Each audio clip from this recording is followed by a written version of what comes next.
তাহলে এই যে ভগবান হরিনাম নিয়ে আসলেন মা, অন্য কিছু তো নিয়ে আসতে পারতো, তাই না?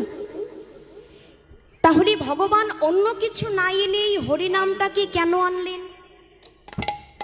কেননা আগে যে সব যুগ ছিল, যেমন সত্য, ত্রেতা, দাপর, এই তিনটি যুগেই ভগবানকে আমরা কেমন করে লাভ করতাম মা? মায়েদের আমার জানা আছে? জানা নেই? তাহলে একটু মন দিয়ে শুনবে কেমন? এই সত্য, ত্রেতা, দাপর, এই তিন যুগেই যাগ যজ্ঞ করে, ব্রত করে, পূজা অর্চনা করে ভগবানকে লাভ করা হতো। কিন্তু এই যে আমরা কলির জীব, আমরা পারবো মা? অত কষ্ট সহ্য করতে পারবো না। ওই যাগ যজ্ঞ করে, ব্রত করে, পূজা করে এখন কিন্তু এই কলির মানুষ ভগবানকে পাবে না, পাবে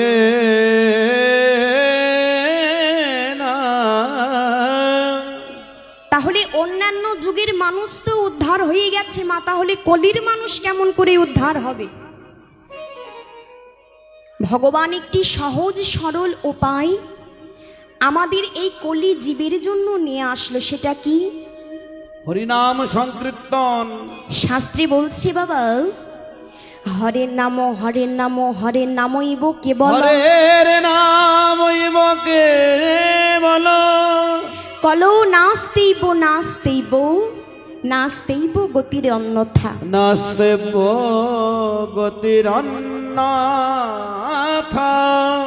অর্থাৎ সহজ উপায়, যে উপায়ে ভগবানকে লাভ করতে আমাদের মতো এই জীবের কোনো কষ্ট হবে না, হরি নাম নিয়ে আসলেন। হরি নাম করতে কোনো কষ্ট হয় মা? বদনে শুধু একবার বললেই হবে, সারাদিন বলা লাগবে না। দিনে যদি একবার কেউ হরি বল বলতে পারে, তার কিন্তু সব পাপ দূর হয়ে যায়। হরি বল, হরি বল। কারণ একবার হরি নামে যত পাপ হরে, জীবের সাধ্য নেই, জীবী তত পাপ করে, তত পাপ করে। অর্থাৎ এই কলি যুগে হরি নাম ছাড়া আমাদের মতো জীবের আর কোনো গতি নাই, গতি নাই, গতি নাই। নিতাই গৌর হরি বল, হরি বল। তাই মা, গতি যখন নেই, চলুন আমরা সকলে একত্র হয়ে বদনে একটু হরিনাম কৃষ্ণ নাম গাইব, কেমন? আজকে যে আমার এত মায়েরা এসেছে, মায়েরা সকলে গাইবে তো? কারা কারা গাইবে একটু হাতগুলো দেখি।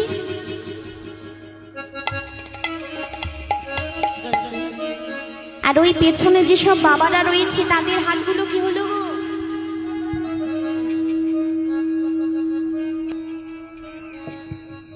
একটু একটু কিন্তু ফাঁকি হচ্ছে, তাই না? ও মা, আমি সবাইকে জোর করব না, আমার জন্য না মা, ভগবান তার সেবার জন্য আমাদের এই হাত দুটো দিয়েছি, কিন্তু ভগবানের সেবায় কেউ লাগাতে পেরেছি? কেউ পারেনি। তাই সবাইকে জোর করব না।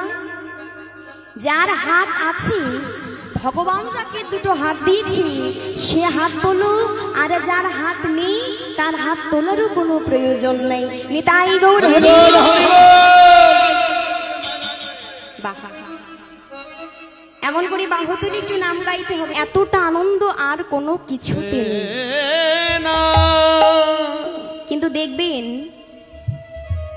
আমরা তো কলিযুগের মানুষ বাবা, ভালো জিনিস আমরা নিতে জানি? জানি না। দেখবেন, যে কখনো মধু সেবা করেনি, মানে খায়নি, সে জানবে মধুর স্বাদটা কেমন? জানবে না। তাহলে কারা জানবে? একমাত্র যারা ওই মধুটাকে সেবা করেছে, অর্থাৎ মধু খেয়েছে। তদ্রূপ যে কখনো হরিনাম করেনি, হরিনাম করে না, যে কখনো কৃষ্ণ নাম করেনি, সে জানবে মা এই হরি নামে কতটা আনন্দ আছে, কতটা মধু আছে। কি গো, জানবে? জানবে না। তদ্রূপ আমাদের এই কলিযুগে অনেক মানুষ আছে যারা হরিনাম কৃষ্ণ নামকে কিন্তু ভালোবাসে না, কিন্তু আমরা সকলে একদিন ভগবানকে কথা দিয়ে বলেছি, দয়াময় ও গো দয়া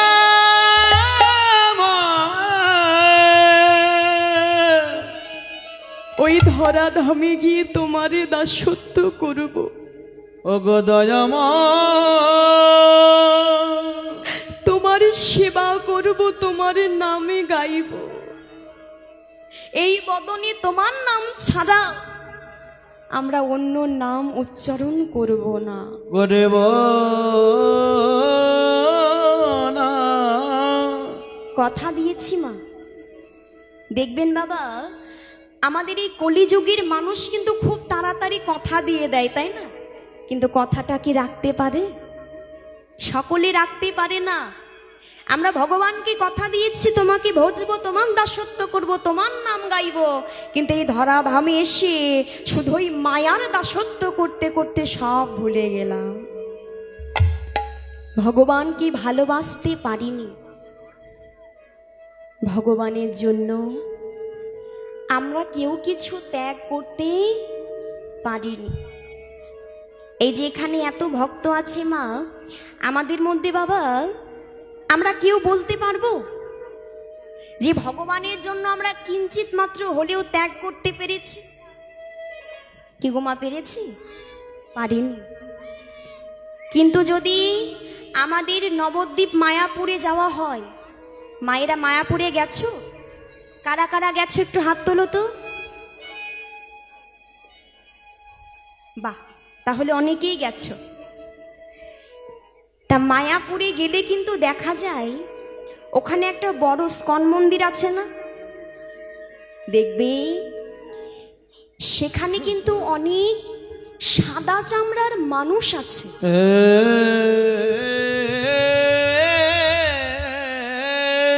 হ্যাঁ গো বাবা, তারা এই দেশের? এই দেশের নয়, তাহলে তারা কোথাকার? বিদেশি। তারা তাদের কোটি কোটি টাকার সম্পত্তি, আমাদের আর কি আছে মা? তাদের কোটি কোটি সম্পত্তি, বাড়ি গাড়ি, আত্মীয় স্বজন সর্বস্ব ত্যাগ করে ওই ইস্কন মন্দিরে ভগবানের চরণতলে এসে পড়ে আছে। কেন? প্রভু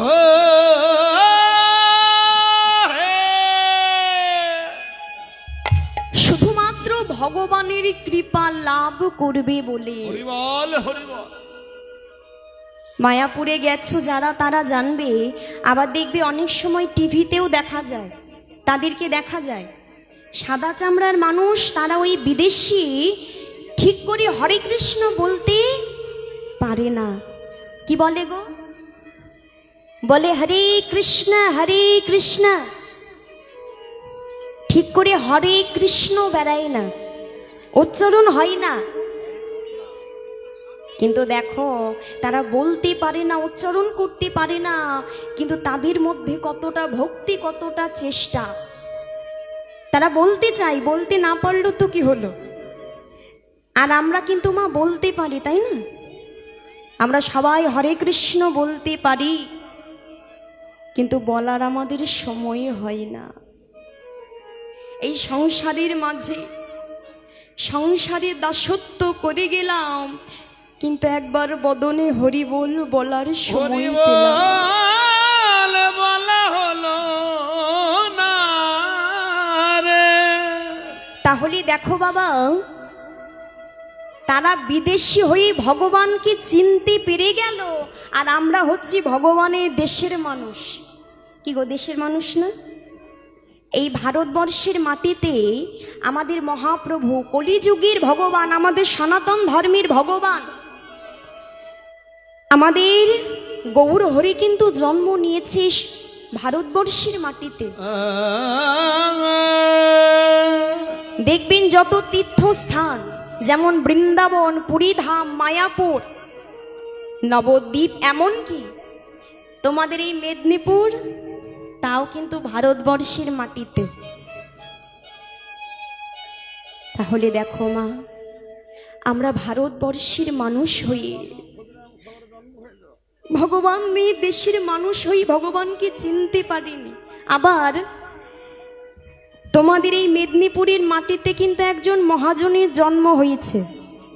কে গো মা? হ্যাঁ, ক্ষুদিরাম বসু। তারও কিন্তু তোমাদের এই ভারতবর্ষের মাটিতে জন্ম। দেখো তোমরা কত বড় ভাগ্যবান যে তার মতো মানুষ তোমাদের দেশে জন্ম নিয়েছে। কত বড় পাওয়া। হ্যাঁ গো বাবা, সে শুধুমাত্র নিজের প্রাণটাকে দিয়েছে কেন? আমাদের মতো এই মানুষের জন্য। তাহলে আমরা ভগবানের দেশের মানুষ। নবদ্বীপে আমার গৌরহরি জন্ম নিয়েছে, আমরা গর্ব করে বলতে পারি আমরা ভগবানের দেশের মানুষ। কিন্তু ভগবানের দেশের মানুষ হয়ে আমরা ভগবানকে চিনতে পারিনি। আচ্ছা আমার মায়েরা বলো তো, হ্যাঁ গো বাবা, এই যে আমরা সনাতন ধর্মের মানুষ, আমাদের এই সনাতন ধর্মে, আমাদের এই কলিযুগে আমাদের ভগবানটা কে মা? একটু চিৎকার করে বলো। হ্যাঁ, গৌরাঙ্গ মহাপ্রভু। তা আমার মায়েদের জানা আছে আমাদের কলিযুগের ভগবান মহাপ্রভুর জন্মদিনটা কবে? জানা নেই? হয়তো অনেকে জানা আছে, আবার অনেকে জানা নেই। কিন্তু যাদের জানা নেই তারা একটু মন দিয়ে শুনবে। আমাদের প্রত্যেকে জানার প্রয়োজন মা। আমাদের মহাপ্রভুর জন্মদিন সেটা হলো দোল পূর্ণিমা।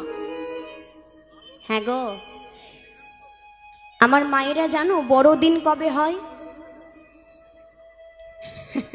হরি বল। একটা যদি ছোট বাচ্চাকে জিজ্ঞাসা করা হয় মা, সেও বলে দেবে 25শে ডিসেম্বর। সবাই জানে, তাই না?